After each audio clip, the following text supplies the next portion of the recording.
Ages.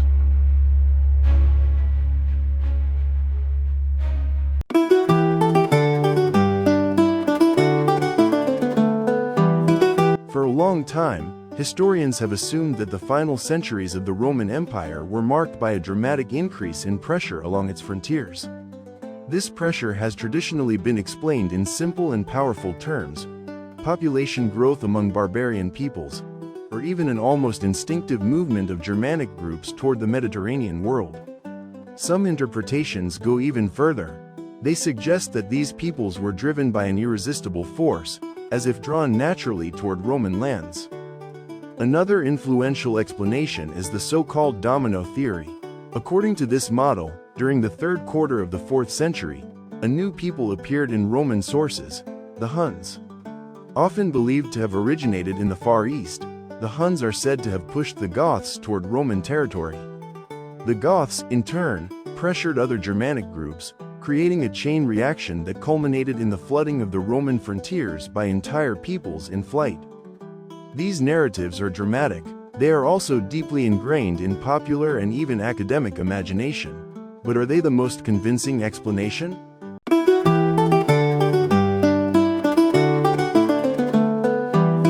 Rather than relying on these sweeping and dramatic accounts, the perception of growing pressure on the Roman frontiers can be explained more persuasively by internal political developments among the barbarians themselves. During the 3rd century, while the Roman Empire was experiencing what is often called the crisis of the 3rd century, profound changes were also taking place beyond the imperial borders, in the region known as the Barbaricum. In earlier periods, Roman authors such as Tacitus described a landscape of numerous small, local tribes. By the 3rd and 4th centuries, however, this picture had changed significantly. Large confederations began to emerge, broader, more organized political entities that carried collective names and identities.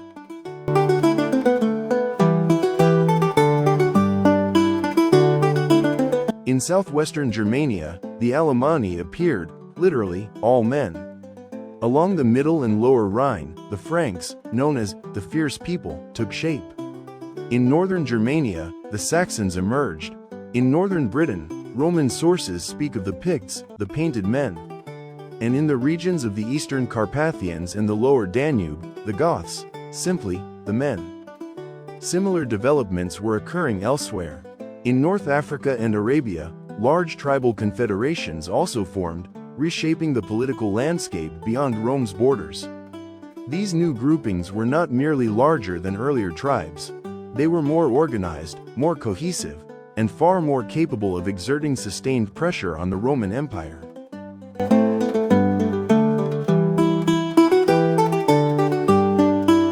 The origins of these confederations are difficult to trace with certainty, yet it is increasingly likely that the Romans themselves played a significant role in their formation.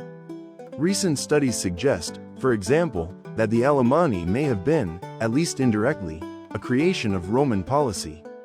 They occupied a region between the Upper Rhine and the Upper Danube that Rome had abandoned during the civil wars of the late 3rd century. An even more radical interpretation goes further still. It argues that these new peoples were, to a large extent, discursive constructions created by Roman writers themselves. According to this view, Roman authors exaggerated imperial presence and activity along the frontiers, deliberately constructing the image of a looming barbarian threat. This image, in turn, helped justify imperial actions and contributed to keeping the western provinces politically cohesive.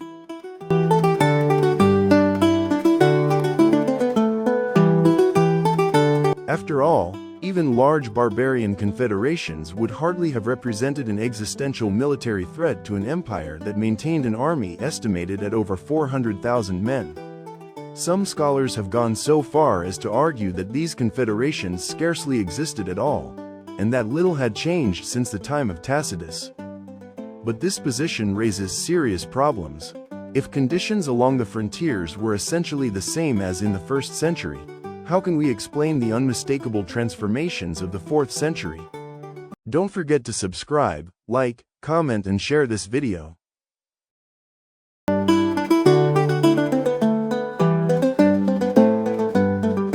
A more persuasive reading of the evidence suggests that the fragmentation and consolidation of barbarian confederations were closely tied to Roman political activity beyond the frontiers. Whenever the Roman Empire became entangled in civil wars or internal crises, groups such as the Franks and Alemanni were able to consolidate leadership and form broader, more effective confederations. Preventing this process from becoming permanent required constant Roman intervention.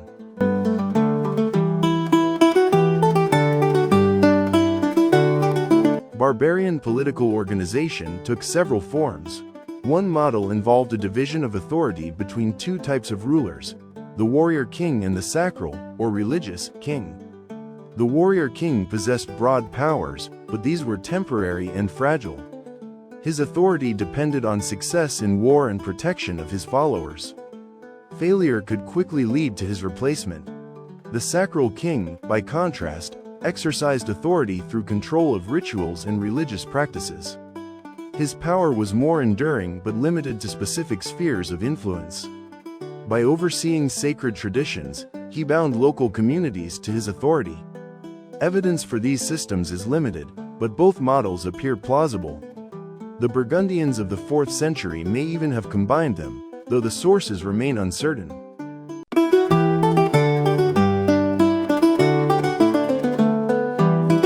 Another foundation of political authority was arbitration. Local communities could integrate into larger political entities by appealing to an external authority capable of resolving disputes.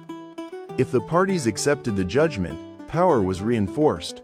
In this context, Roman sources refer to the leaders of the Gothic Confederation along the lower Danube as Udices, judges.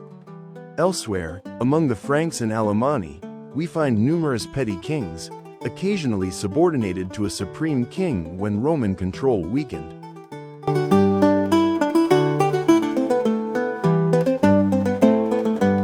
But authority alone was not enough. What sustained these kings in power? The answer, fundamentally, was wealth, especially wealth derived from Rome. Roman goods were highly valued in the Barbaricum, just as Roman artifacts had once been prized by Celtic elites before the Roman conquest. Leaders who controlled access to these goods, and who redistributed them through systems of gift exchange, wielded a powerful tool of political loyalty. This was especially effective when rivalries among local families could be manipulated.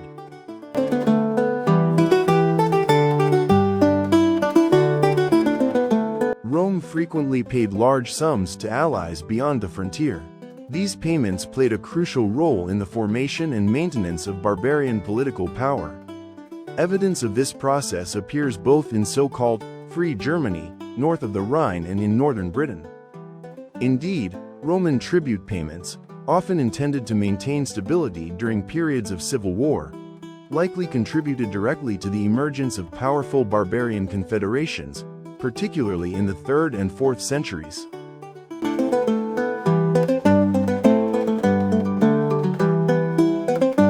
Trade also played an important role.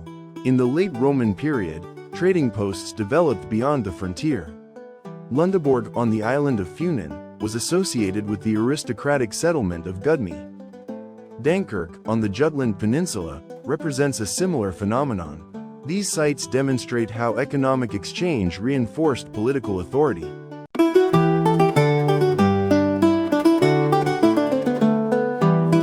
The power of these barbarian rulers could be impressive. Near the frontiers, some were capable of mobilizing large labor forces to construct defensive fortifications. They concentrated skilled artisans and produced their own prestige goods and symbols of authority. Strikingly, many of these symbols were directly inspired by Roman insignia of office. The language of power, it seems, was shared on both sides of the frontier.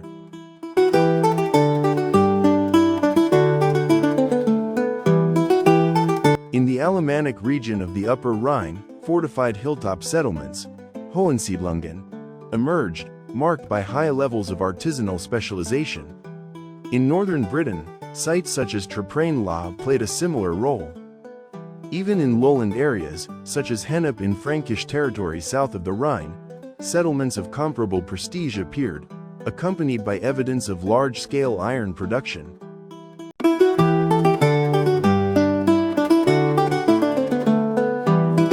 By the end of the 4th century, increasingly large and potentially powerful kingdoms were taking shape along the Roman frontiers.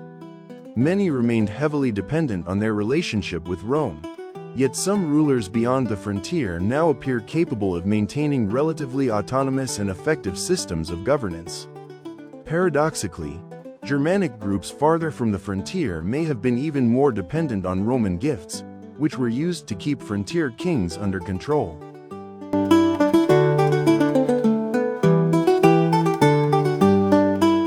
Roman influence on Germanic politics is also visible in burial practices. Roman military belt sets appear frequently in funerary contexts within large Saxon cremation cemeteries, and similar patterns may apply to certain brooch styles. Once again, Roman symbols of power shape barbarian political culture.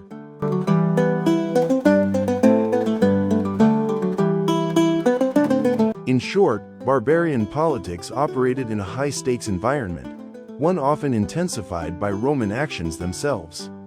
Strong barbarian kings emerged along the frontiers, capable of extending their authority over neighboring groups. Yet their power remained deeply dependent on the effective functioning of the Roman Empire and on Roman provincial society. And so, the decisive question remains: what would happen when the empire itself ceased to function effectively?